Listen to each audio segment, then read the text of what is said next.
Yes, guys. Yes, people. Welcome back to episode 14. Episode 14 of the Blue Balls podcast. It's been a ridiculous summer. So many transfer news to get into. The end of a couple sagas as well.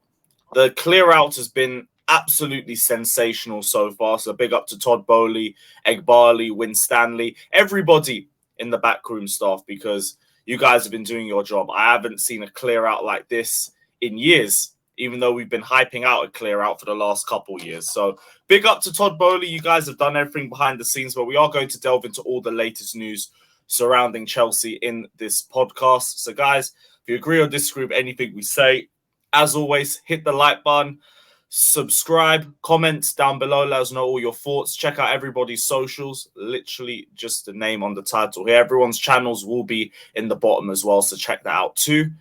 And yeah, let's get straight into it. Ben, it's good to have you back, bro. How's everything been? Knackering, mate. Honestly, this boxing camp has really taken everything out of me. I can't lie. Well, let them know when the fight is. Oh, yeah. July 16th. We're under 2 weeks away. Very, very close now. Oh, fuck. It's actually, I didn't deep it was that close. Shit. Okay, cool. Yeah. Literally, not even this Sunday, next Sunday. Next Sunday. All right, cool. Well, look forward to it, and we'll let you guys know whatever happens here on the channel as well. Big up yourself, Ben. Charlie, it's good to have you back on the pod, bro. Hope everything's good. Yeah, mate, everything's going well. Nice to be back again. As you were saying, mate, enjoying the clear out, getting the money in, reshaping the squad, and now let's see what incomings we can get in now that the sort of the bulk of the work's done with the outgoings. I'm looking forward to seeing who's going to come through the door in that. But yeah, no, I think it's exciting times for Chelsea. But again, we just got to wait and see who comes in. The clear out's great, but if nothing that decent comes in, it's not ideal. Exactly. And last but definitely not least, Kev, what are you telling me, my guy? How has everything been, bro? Work. That's about it, really. Just looking at all the socials, seeing what clear outs are going through. Seems like there's one every single day going out at the minute. Mate, yesterday, Asby today. Hopefully, Ziyech, Aubameyang, and Lukaku tomorrow. And it's all good. But apart from that, I can't wait to get rid of Lukaku. Yeah. Yeah, there's a few more. That was what was reported for next week, which is the bomb squad that Pochettino wants to get rid of. Ziyech, Pulisic, Aubameyang, and Lukaku. Pulisic is the most likely right now. Obviously, there's the AC Milan links. Yeah. I think the latest bid was 18.9 million. That was reported from The Athletic a couple of days ago. Only 2.5 million less than what Lyon offered. And he only wants to go Milan and wanted Milan over Lyon themselves. Lyon have obviously backed out, I think, because of financial issues with them. I don't remember the issue, but they basically backed out. So it looks like AC Milan are the only suitors for him. I think it's going to happen, in all honesty. It's a cheap fee. He's willing to take a pay cut. He wants AC Milan. AC Milan, as much as I was worried about how stingy they might be, they've come pretty close to what Lyon were originally going to offer us anyway. So, yeah, just get it done in my eyes. Just get it done. Yep. Yeah. Well, actually, what am I waiting for? I was going to say, it's kind of mad, though, isn't it, that we signed him, 3-4 years ago for over 60 million quid, and now we're barely going to get 20 for him. That's kind of mad. It speaks more volumes about what the old regime was like in terms of their incomings. Yeah. But the thing is, like, it's not exactly like we're taking a loss. It's probably that money. The thing with Pulisic is you're getting all the American publicity. So obviously, with that in mind, AC Milan buy him, they're going to get a lot of shirt sales from it, like we have. So that £60 million has been paid a long time ago. He's obviously won the Champions League and other cups, and so that worked out for him. Way too lightweight for the Prem. Way too. Do you think he has been paid back? Because to me, it's like he's been part of a team that's achieved trophies. He's contributed. Like, I'm not going to say we just carried him to. He had key goals against Real Madrid, and to be honest, was a big reason why we're even in the Champions League performances in Project Restart the season before. But I don't really think we've seen a £60 million player from Pulisic except Project Restart, and it's not really his fault. Like, a lot of it is based on injuries, and I feel like it's impacted his confidence in being able to take on players. When you lose faith in your own body, everything starts to disappear for you. And I feel like that's been what Pulisic's been a victim of, basically. But we haven't really seen that 60 million player from him in spite of that. No chance. No chance. Not value for money at all. As you said, had a few moments here and there, but ultimately, you could say, he hasn't had that much of a run in the team at certain times, but you have to deserve a run in the team, and he obviously hasn't done enough to deserve it, and he's not delivered for us. So whatever we get, I suppose this ownership didn't buy him, so we just get whatever we can and move on. Yeah, that Pulisic's probably the most straightforward out of everybody on that list.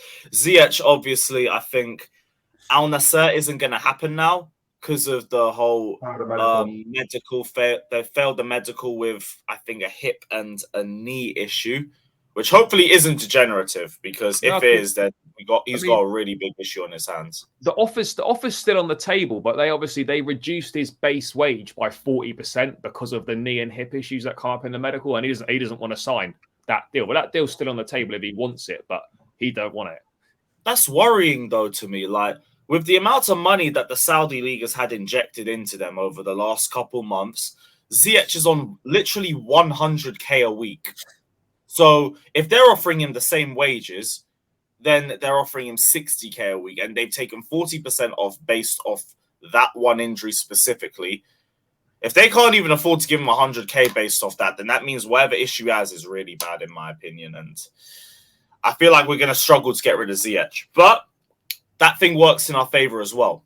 He is only on 100k a week. It's not like we're stuck with terrible wages that are going to cripple us. It's minor. He's still one of the lowest earners in the squad. So if Ziyech survives the clear out, I'm not really too annoyed by it. Doesn't really make an issue behind the scenes. Yeah, he wants to leave, but he still turns up whenever we actually need him. And it is what it is. Might be good depth, Might be good depth, especially with all the players that we're clearing out. The one confusing one, though, is Lukaku. This one, I feel like the way things are being reported from Inter's side, I feel like Inter Milan are trying to just drag this out until the end of the window, wait for Chelsea to become a little bit desperate, and then get him on a cut price fee. Because everything that they're reporting, everything that's coming out is saying, like earlier today, Inter director Asulo said, Lukaku knows we want him back here. We're trying to find a solution. He's at Chelsea and we're in contact. They told us that he's not available on loan. We're exploring conditions for a permanent move. Let's see later in the window. AKA, drop the price tag once Lukaku refuses to turn up to training. Which is what I see happening. Because I don't even want him to come to training, because I think it fucks over Inter as well. If you lot don't have Lukaku in pre-season, you got unfit Lukaku and you've got to get him back up to fitness. That's at least 4 to 6 months off the season for him, trying to get him back into shape. But Inter Milan are clearly trying to drag this out. Lukaku has been clear saying he doesn't want anybody else but Inter Milan. It feels like they've just been taking the piss out of us for the last 2 years. Kev, what's your thoughts, bro? So many thoughts on the situation. Where do I start? I think his attitude absolutely stinks. The worst thing we could do right now is bring him back in the squad. It's not fair on the other players that love the club. He's just going to bring a nasty aura to the environment. Like you said, his fitness, he's not a naturally fit guy. So I've seen on his Instagram, he has been working out, doing bits on his stories and whatnot. But who's to say what he's doing out of that? What's he eating? Because with Romelu Lukaku, you've got to have the right dietary plan for him. And that's one thing Man United never done in the past, is give him the right food. So who's to say that he's on the right dietary plan and everything else? So he could come back overweight, out of shape. And then it's, like you said, 2-3 months hard work to get him back up to speed. Personally, I think we should be negotiating just buying him out his contract. Just take a loss. It's obviously, if we brought him for £90+ million, he's on 300 something K. Just buy him out his contract, make him a free agent, and just go from there. That's the only thing I can think of right now. But with 3 years from left on his Chelsea, contract, go on. that's sorry, mate. With with 3 years left on a contract and over 300k a week, it's not like it's if it was just 1 year, yeah, just buy him out, or terminate it or whatever. But I think it's so difficult now with lawyers and all that sort of shit to like get someone to terminate their contract with 3 years left, particularly with that amount of money left as well. I just don't think that's an option for the club. Yeah, that and the fact that there is still some value for him as a player too. So like we've terminated Bakayoko, barely any book value. Baba Rahman, barely any book value. Aspi, we're going to get into him, but we're terminating his contract because, again, barely any book value. Lukaku, there is. So you could still get a good 40 million for him. So I understand Chelsea's stance. There's been talk of that the central midfielder. What's his name? What's his name? Central midfielder for Inter. What's his name? He linked to Inter Milan. He was linked to Newcastle. Sorry. What's his name? Barella. Barella? Oh, Barella. Sorry, Barella. His name come out, mate. Barella, yeah. Talk of him wanting to come to the Prem. So couldn't there be some kind of swap deal, that we offer them Lukaku plus X amount of money, and that basically suits us because basically we need a centre midfielder. So there's got to be something we can do. There's obviously the strikers, Luciano Martinez. We need a striker. Maybe we could swap for him. So there's got to be something we can do which suits both parties to get him out the door.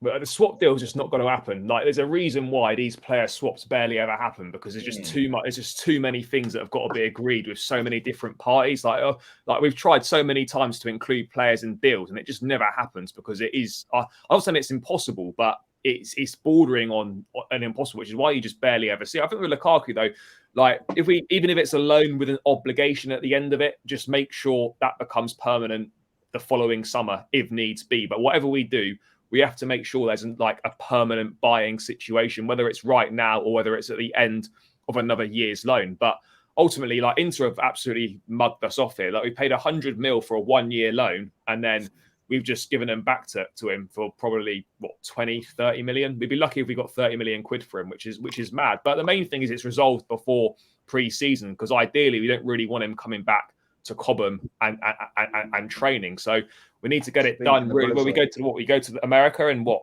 11 days. I think we go on the 17th. It's got to be resolved by then. Yeah, definitely. On the Barella front as well, like I feel like if there was any players from Inter that Chelsea would have wanted and we could use, they would have already been used in a potential deal. We tried with Onana. Onana don't want Chelsea because of no Europe. Lautaro Martinez was rumored, but it's been a month and there's been no development on that. Same thing with Barella as well. I don't think we're going to get a player from them back. I don't think anybody would want to join us, mainly because we're out of Europe. Plus, in Italy, they're still contending for titles. We're not in that position right now. Yeah. So it's only just going to be a money situation. It's just Chelsea's stance on it is clear. We're just trying to sell him. Lukaku is only trying to go Inter. Inter know exactly what Lukaku wants, so they're not wait. They can wait as long as they want. They're just like, cool. Chelsea need to sell you. Eventually, they'll have to drop the price. When they do, we'll be there. And as much as I hate the fact that we're probably going to get shagged over by Inter again, if it means Lukaku's gone by the end of this window, fine, I'll take it. We've had enough L's from Inter this season already, so it's all good. They're not getting Aspi though, so they can hold that. And on to Aspi as well, because just before we went live, we got a statement from Azpilicueta confirming his departure from Chelsea. Really heartwarming as well. I actually got a little bit of time to read into it while we were doing the stream, but big farewell. Even the first line kind of got me a little bit. He said, you called me Dave. I'll always call you home. And he's going to Atletico Madrid. Initially meant to be going to Inter Milan, but Atletico Madrid came in. And to be honest, if we're going to terminate the contract for anybody, it's not going to be Inter Milan. So again, hold that. It gives him an opportunity to go back to Spain. Good experience for him as well. And just enjoy. Because that guy, to me, to all of us, is the definition of a Chelsea legend. I don't know who wants to go off on this one, but whoever. Yeah, go on then. Dave. thank you for everything, bro. The word legend is thrown around sometimes a bit too much at Chelsea. Mm-hmm. People will say this guy's a legend, that guy's a legend, but when it comes to Dave, you can easily put him in that category. We bought him from, for 8 million he came in. I remember when it happened. Him and Victor Moses both came in, and I didn't think that these two would be part of anything serious for Chelsea. Obviously then Dave comes in. Great right back. Jose comes in, plays him left back. He could do in his prime. He could play anywhere in defence and have a good game. And the amount of stuff he's done for us over the years, I'm kind of shocked he hasn't got a testimonial or anything really. He is. Bring him back to the Legends game. Yeah, he is a Chelsea legend. I know this is going to sound very controversial, but footballing wise, he has achieved more as a captain than John Terry did. He's won everything. He won the one trophy John Terry didn't. Obviously, don't get me wrong. If I had to pick a captain, it would still be John Terry.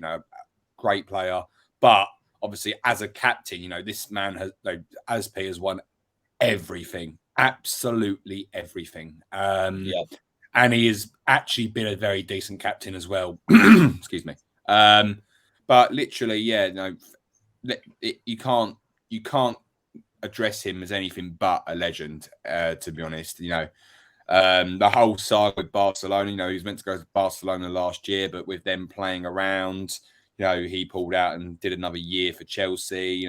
10 years strong. This man's gone. 10. Oh no, that wasn't even because of Barca. That was because we needed depth. So it's like, cool, we'll sign a 2-year extension. Just for you but guys. He was happy to do it. He was happy to do it for Chelsea. Mm-hmm. Because obviously we tried to get Koundé, he got stolen. We tried to get this person, he got stolen. We tried to get that person, he got stolen. De Jong didn't want to come, and all we got was Aubameyang. Yeah, and we got Aubameyang. Let's go. But honestly, Dave, absolutely all the best. Absolutely all the best because there's nothing that I could do. There's nothing that we could do to thank him. That can be a good enough thank you for what he's done. But yeah, all the best, Aspi, and thank you so much for probably a great 10-year career at Chelsea. Mm-hmm. Well, what's everybody's favorite Aspi moment? Kev, start off with you, bro. Champions League final when he was walking us out, and you could see the look in his. The Man City players are all over there. They was all talking, and you can see he was so focused. And I think it's because his leadership skills that brought us the trophy back. It's probably one out of a few memories. I remember he scored in a Champions League game I went to probably about 6 years ago now, and all the players went around him, hugging around him. Everybody loves him. Everybody loves him. The fans, the players, the people in the problem. He epitomizes proper. Everyone's talking about Mason Mounts and this and that's proper Chelsea. Cesar Azpilicueta is proper Chelsea through and through. I would have probably wanted to keep him around, just a bit of an advisory role, so helping out the younger Spanish talking players and spinning around the setup. But obviously, he's gone. But for me, like you said, if I had to pick a moment, would be the Champions League final. Just that look in his face, the focus, and you can see that he wanted it, and that's what a captain's about. Big facts. Charlie, what's your favorite Aspi moment? Hey, there's quite a lot to choose from, but I'll probably say, the Champions League is obviously going to be right up there, but I think the Club World Cup as well, getting his hands on that, the last thing, because that was kind of the curtain falling on Chelsea 100%. As we knew it. That was kind of the end of Roman. It was kind of one of the last times we saw him sort of in public with the team. So I guess lifting that Club World Cup to complete the set as captain has got to be probably right up there alongside the Champions League. I can't remember that many. He obviously scored a few goals, but I don't really remember. I can't remember that many of them. But he was one of those players. I just remember the Leicester one. Yeah, that was going to be my pick. He's one of them that even if he didn't play well, which towards the end of his career last season at times he was poor, but he would always give. He was a player that would every 100%. Time he stepped on the pitch, gave everything he had. Even if his best towards the end of his career wasn't really good enough, he still gave his absolute best and never gave up. And we've seen last season that a load of players just chucked in the towel, and he was never one of them. So yeah, he's just, I guess, one of those that, you know, got what it meant to play for the shirt, would give everything for the shirt, and there's gonna be a big hole to fill, because not necessarily for his footballing abilities, because his legs are kind of gone a little bit for Chelsea, but in terms of a leadership capacity off the pitch, particularly off the pitch as well, someone that the younger guys can look up to. You know, we haven't really got anyone that knows the club inside out like he does. So he's got that experience and that know-how, and just him being around the place is going to be tricky to replace. But yeah, I'd say the Club World Cup to sort of complete this set and become the only Chelsea captain to win everything's got to be right up there. Yeah, facts. Ben, last but not least, what was your aspiration you're going for? I've got to say, you know, the 100 IQ play in the Club World Cup final. You know, when we got the penalty. He picks the ball up, you know, lets all the players go round him to try and intimidate him, and then gives the ball to he who cannot be named, because I hope his... Actually, no, can't say that. Can't finish that sentence. Just remembered, just can't finish that sentence. You know, he who can't be... We'll just go with he who can't be named. Giraffe prick. Yeah, snaky twat. Yeah, we'll go with snaky twat. Obviously, scored it to win it. But yeah, just watching that is a proper captain. You know, he's took the pressure off someone who arguably fumbles under the first bit of pressure. And yeah, fantastic stuff in there. That's probably my best memory, just because of how big that actually was in retrospect. Facts. And one thing I want to say as well that I've just deeped too, the amount of people who are like, Chelsea don't value their players and everything. Chelsea don't have any passion or attachment to the players who have achieved things for their clubs. Look at the way that Chelsea fans are speaking about Azpilicueta leaving. Look at the manner that they speak about him. Compare it to the way they speak about a Havertz, for example, or a Pulisic, or a Mason Mount. That's the difference between players who actually have contributed to the long-term future of the club and have actually shown consistency and have actually put the club first, as opposed to just big-name players. I just wanted to get that one off my chest quickly, because we do have to go to negatives. And hopefully for the last time, we have to have this discussion, because this has been the worst transfer saga I think I've ever experienced in my life. Yeah. Also the most predictable, the most PR-infested transfer saga. Obviously, you guys know what we're talking about. We're talking about Mason to Manchester United. It is finally over. PR man meets PR club. Match made in hell, which is why he probably joined the Red Devils. Kind of suits him in a way. What's you guys' thoughts on Mason Mount joining Manchester United? Kev, I'll start with you, and thoughts on the very touching farewell message too. Well, I've seen something on the Instagram. What he done the actual video like a month ago, because he had blonde hair, and when he's signing for Man United, he's got black hair. This goes to show that he was looking to leave a long time ago. I've seen a video on Sky Sports as well, which he did yesterday, saying he wasn't a part of Chelsea's plans. The thing that strikes me is about the situation is, if he wasn't part of the plans of 7 months, why would he do everything to get back in the plans and not just, he hasn't done nowhere near enough over the last season to strike me as somebody who wants to be a part of the club. And for him to make that video a month ago, just pissed all over us. The disrespect, and for him to come out with his PR bollocks about us not wanting him to be a part of the plans, it's total bullshit. We never offered you the money you wanted in January, and he wasn't happy about it, so you decided to speak to Man United and basically fake us. He's snaked us off. And, Reece James come out with that if nobody wants to carry the cfctvyt build of him, and that was probably Reece James telling us then that his time was over. He's been walking around the stadium clapping for how long now? So he wanted to leave a long time ago. And for me, it's a bit bitter. I'm a bit angry about it, but I'm just glad the situation's over now. It's over and done with. Hopefully he goes to Man United. and does what he does best: give the fucking ball away, give the ball away, shoot free kicks into the stands, because that's all we've seen for 2 years. Big facts, big facts. That video statement was very similar to just Mason Mount's form in general, because uninspiring, zero creativity involved, very hard to watch. And for someone who was at Chelsea for 15 years, it was 18 years. 18 years, he couldn't even speak from the heart.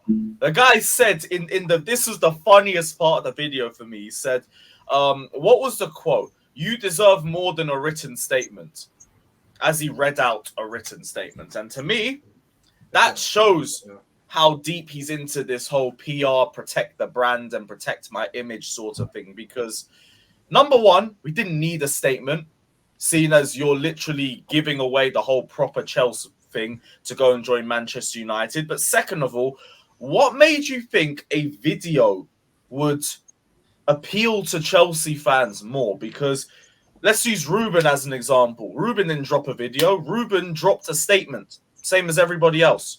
It got taken very well. Edouard Mendy, who I've been saying has been in a very, very similar situation to Mason Mount, achieved as much as Mount has done in the Chelsea shirt, if not more, because he should have won the Lev Yashin Award in 2021, in my opinion. Wanted higher wages based off that, which he didn't deserve, and left as a result of that. He dropped a statement, left on good terms. No one really said anything bad about Mendy. Kovacic, another example. He's gone to Man City, but he hasn't gone in a snaky way about it, so he's not really left on bad terms. Mason Mount, to me, knew he was leaving on bad terms. He just thought because if he did it in a video format, it would look a little bit better, but it's come off even worse. Charlie, I want to come to you about this, because you've been one of the guys who's been a little bit more, I won't say protective, but you've been a bit more level-headed on both sides of the situation. What's your thoughts now everything's just finished and it's done and Mount's at United? I'm glad it's all done, because it's something that's dragged on for so long now. It's dragged on for since before the World Cup. So I'm glad that we've got a closure one way or another, because it was just so boring and so tiresome just having all the news just dominated by, is he going to stay? Is he not going to stay? I think the most disappointing thing for me is that I don't think we're ever going to get the truth of what actually happened. Look, there's some things that are true that are out there, but in terms of the club would always brief to favour them, and Mount's side would always brief to favour them. So you're sort of finding yourself, it's hard to believe what's actually happened. And then obviously in his United interview, he says today that, he felt like it was clear he wasn't part of the plans, but he'd agreed to sign. They'd agreed verbally before the World Cup on a long-term deal, and if Chelsea didn't change the deal in January, he would have signed that. So he clearly was part of the plan. So I don't know if he's referring to when it got past February and he wasn't offered anything else. Maybe he was referring that he wasn't part of the plans. And I don't really know, but I think the biggest thing for me is that there's just been no clarity on this situation at all. Everyone's just saying stuff to protect themselves and make themselves look all right. And I think it's the fans that ultimately miss out the most on it, in terms of there's just no clarity on it. No one has any idea what's going on, and you don't really know what to believe. But in terms of I was really disappointed with his goodbye message. You look something like what Azpilicueta's done, Ruben's statement, and he had like a video, a montage of like him being at Chelsea all through the ranks and stuff, which was nice. And for Mount, for someone that's been here since he was 6 years old, right? Whatever people think of him, like, when he built that bond with the fan base, and whatever we think, he was one of the most popular players in the stadium amongst the match-going fans. He was. And to do a pre-recorded statement like a good few weeks ago, just to read it off an auto cue and it not really come from the heart, you obviously had some help. I don't mind if you had help writing it or whatever, but at least deliver it in an authentic way. And he just didn't do that. And it's just a massive disappointment, because you've been there your whole life and grown up through Chelsea. You've lived people's dreams. You've gone from the academy to winning the Champions League. And the best you can do is read off an auto cue a message that you pre-recorded weeks ago. Like that's disappointing for me. Ultimately, as a player, his form did dip over the last 18 months or so. And, I would rather have kept him. But ultimately, as long as we bring a better player in to replace him, then we can move on from it. But I just think it's poor. I think the statement was poor from him. The video was not great. The fact that it's pre-recorded. And yeah, I guess just a lack of clarity throughout the whole thing, but it's closed now. We move on. We don't have to talk about Mason Mount in a Chelsea perspective anymore. But it was just one big mess that could have been so easily avoided and done so much easier. But it is what it is. We're done now. We move on, and we move on to better things, hopefully. Exactly, bro. Chelsea first. Chelsea first. Ben, do you have anything you want to add on the whole Mount situation before we hopefully close the book on this guy permanently and just move on? Yeah. Hopefully all those weird Chelsea fan stalkers can now start trying to stalk him at United. Fair enough. Fair enough. All right, cool, bro. I understand the message sent with that one. You know what I mean? Right. Kevin yes, did take put the enough to say simps, it. take all the fanboys, the minerals merchants, and all of that. He's fucking mate. I literally this, like you said, closed the book. But what has the guy done in 2 seasons for us to even be sad about? Like, if he came and gave 100% for the badge and had a shit game, I'd be alright. But he's came and he looks like he wasn't even interested. The guy is on, you know, not the worst wages you can think of. He wanted 300k a week. What from? You got to perform. You got to perform to a standard. The last 2 seasons. It's just nothing at all. People sold themselves a dream of a Chelsea legend in the making and everything. All we're watching him grow up and become the next Lampard and all that. Be a Lampard then. And I've never really, as bad as it's like, I'm being honest now, I've never really rated him that much anyway. And be like, he had bits and bobs where he looks like he's got quality. But the thing is as well, I seen like an Instagram post with Ronaldo and Mount, both using the same technique, all that top bins. He scored 2 fucking free kicks for us in his whole career. 2 fucking free kicks. And we're talking about Ronaldo attackers and this and that. Total disrespect to Ronaldo. Number 7 for Man United. Let's just call it. Let's just call it what it is. Because in all my time watching Chelsea, like he had a great 2021 season. I won't take that away from him. But to me, most overrated Chelsea footballer I've seen in modern history. For all the hype, for the pedestal that he got put on, for where he was meant to be, for all the players that he got put above. He won all that. Other than 2021, overrated as hell. Overrated as hell. Before I thought it would have been an Oscar as my most overrated player, but no. Mount. Oscar was levels ahead. Oscar was levels ahead of fucking Mount. At least he had a bit of flair. He could beat a man consistently. Bit inconsistent in himself, but I mean, he was better at take-ons as a minimum. Could have that at the very least. But yeah, Mount has left. Fuck you, Mount. And we move on. We move on. On to the future. What a segue. Mauricio Pochettino's first press conference. I don't really have the direct quotes on it because I don't really think that there's a lot to get into with it, but there is a discussion I'm wanting to have, and I've been having it with a few Tottenham fans, and I want to get you guys' perspectives on it. Is Pochettino a snake to Spurs? Because I got absolutely nothing from that press conference that made me think that. And Spurs fans have been getting in their feelings ever since the quotes dropped of him saying, in the last 10, 15 years, Chelsea have been the greatest team in England and all of that. What's he done wrong to Tottenham? I don't understand it because he's wanted Tottenham for years. He's wanted to go back to Tottenham for years, and Tottenham didn't take him back when they had the opportunity. He's just chosen to move on, and they've all just got their knickers in a twist. Ben, right. Tottenham fans, let's just talk some sense. You know, that thing you kind of lack as being a fan base, you know, common sense, intelligence, winning trophies. What Pochettino has done is the same thing that you guys had constantly said to us with Mourinho. Oh, but, you know, he wanted to do well with Chelsea and you didn't back him. And what else could he do? Pochettino wanted to spend money with Tottenham. Now, we know what Tottenham are like with money. They hate it.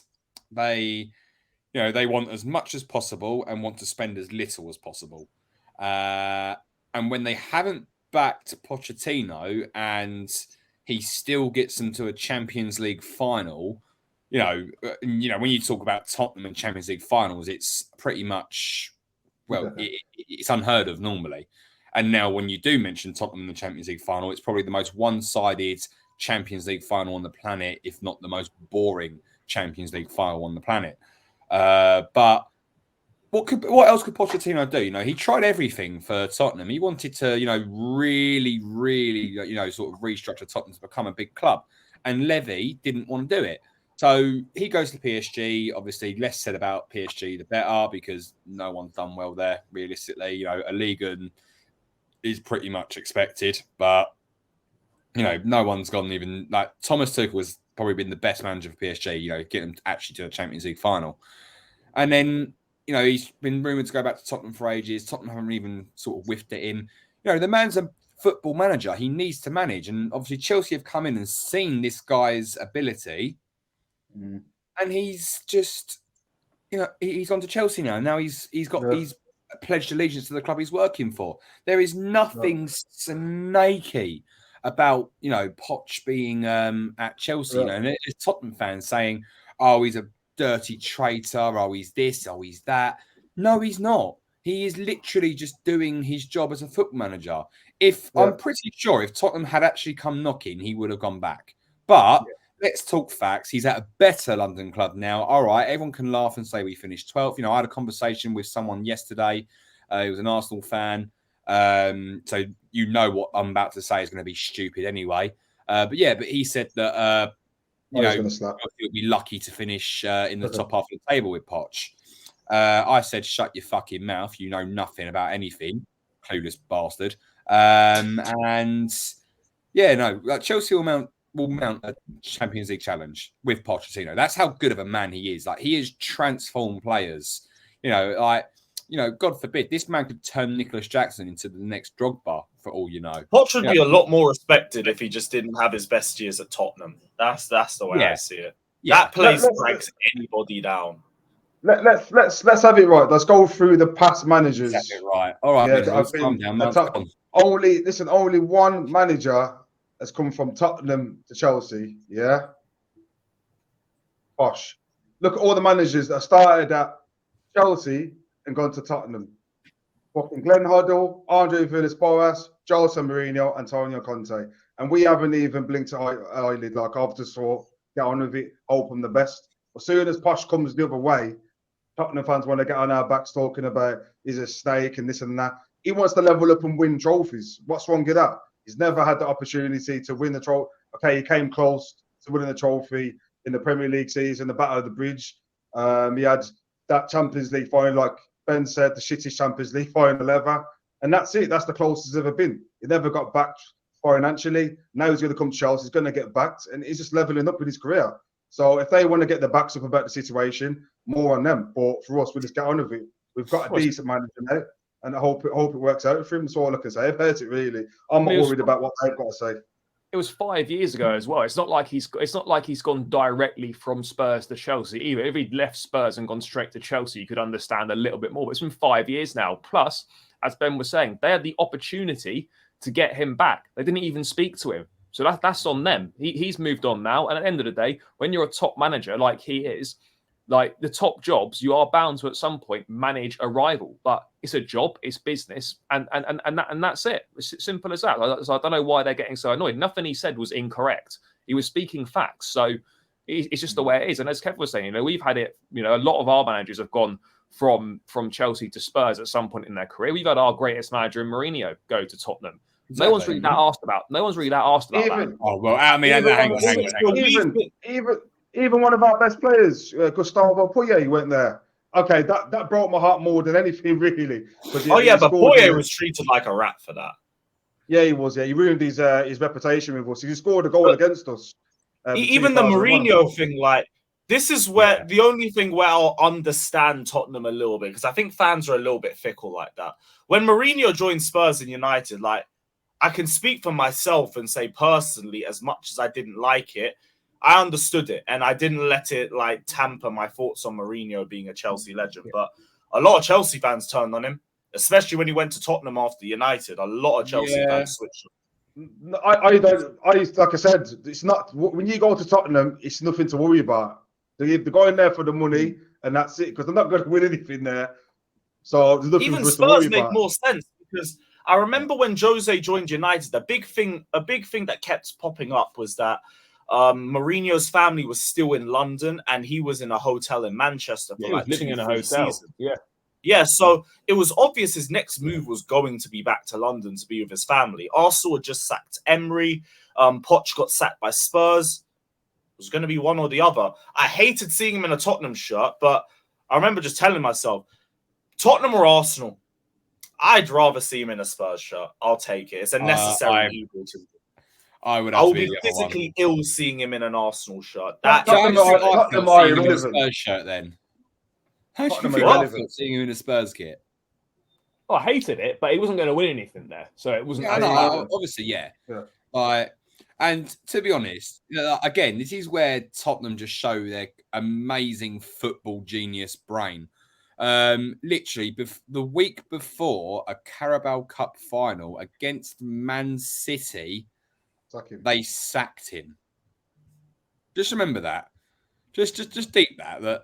And then we had fucking Ryan Mason against Pep Guardiola. Yeah, big Ryan Mason. Battle.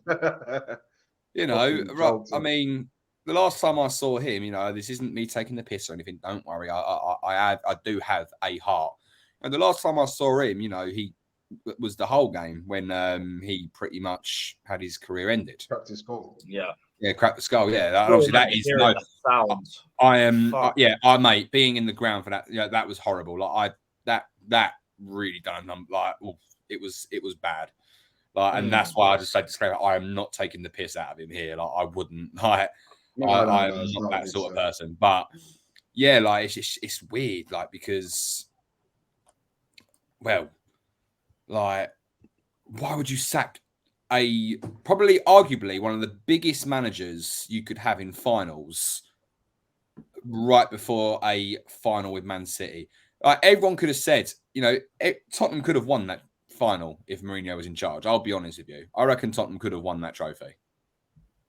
But hey ho, let Tottenham be Tottenham.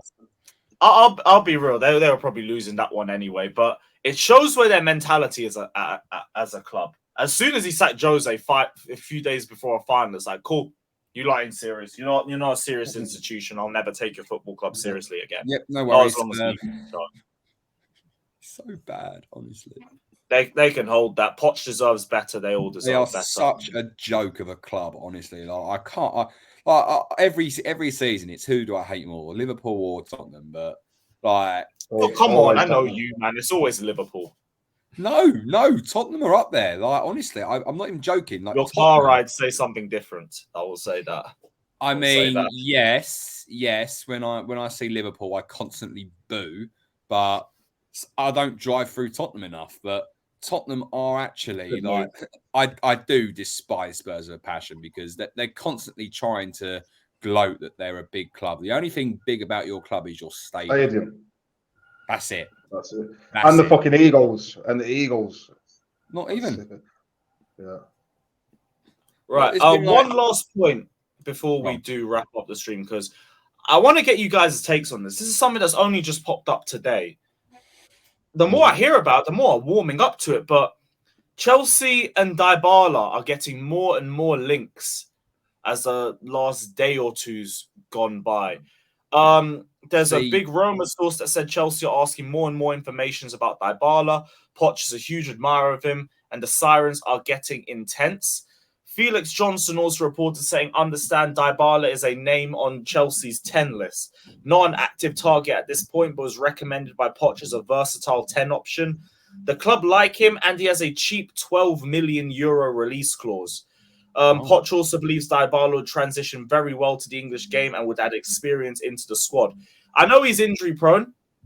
He did get 18 goals and assists in Serie A last season, scored in the Europa League final. I think it's a very low risk, high reward sort of move because it fills out some depth for us. One game a week, even with the injury issues, he won't have to start every single game. Personally, once in for years, it does kind of feel like it's a couple years too late, but I think he improves the squad, and I think with so many veterans leaving Chelsea as well, like, it would be good to get some sort of experience, and that does help us. For €12 million, that would be about 8 to 10 million pounds. Yeah, I low don't risk. see anything wrong with it personally. Nothing wrong No, with I, it. I think it's. I mean, 12 mil, when you talk about Dybala for 12 mil, like, it's a no-brainer. It has to be. But the only problem that I've got is if we're now going to go in for Dybala, you know, why have we not looked at Felix? You know, we've got Nkunku coming in, you know. Naturally, obviously, I know Dybala is more of a centre forward than a striker.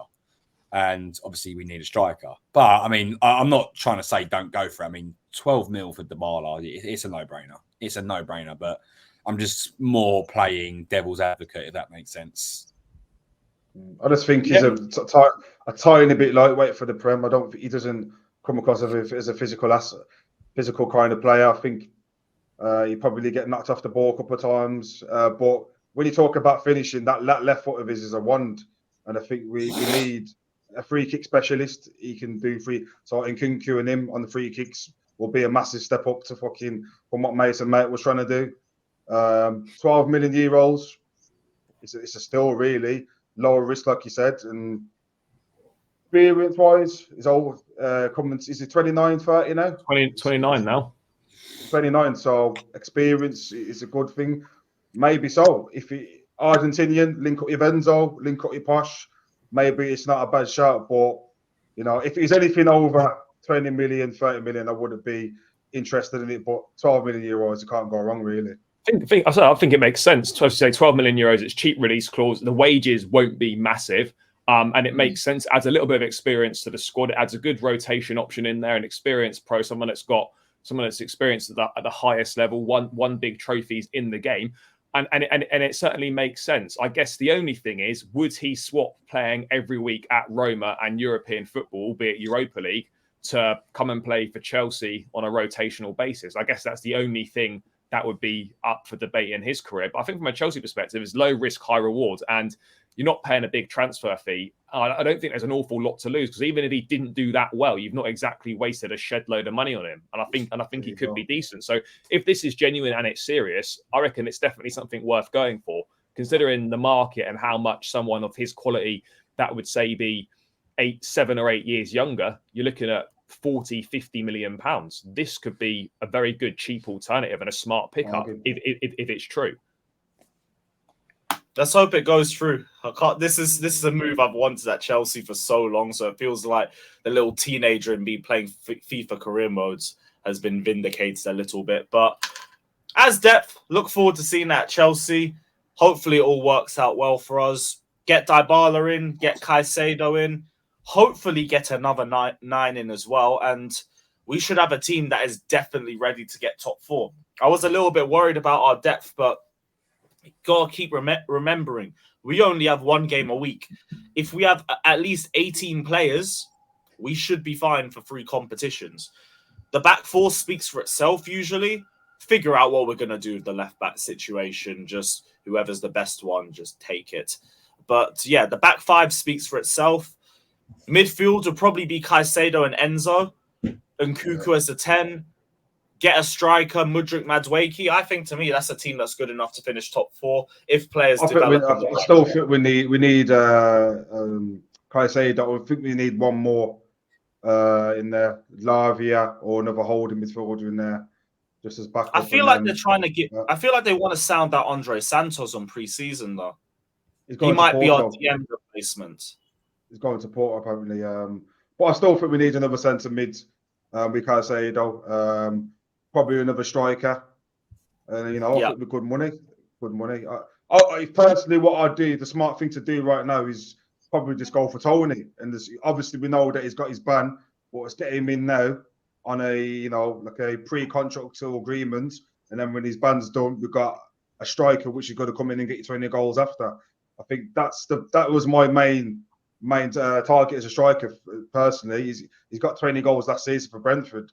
So if he comes in, he's got all the lads around him, all the assists. I'm sure you get the same numbers. So hold that for Tony. Keep Nkunku and that Jackson guy up front, and then I think we definitely should be getting top 4 minimal. Big facts. Big facts. So guys, is the end of another episode of the Blue Balls podcast. I do hope you guys have enjoyed the show. Let us know your thoughts down in the comment section below. Check out everybody's socials in the description. Everyone's channels will be in the description as well, so check that out too. Check out Carefree Lewis G. Check out the Blues Brothers as well. I got that correct, right? Yes, good. Yeah, guys, big up everybody. Hit the like button, subscribe, and we are out. Peace and up the Chelsea.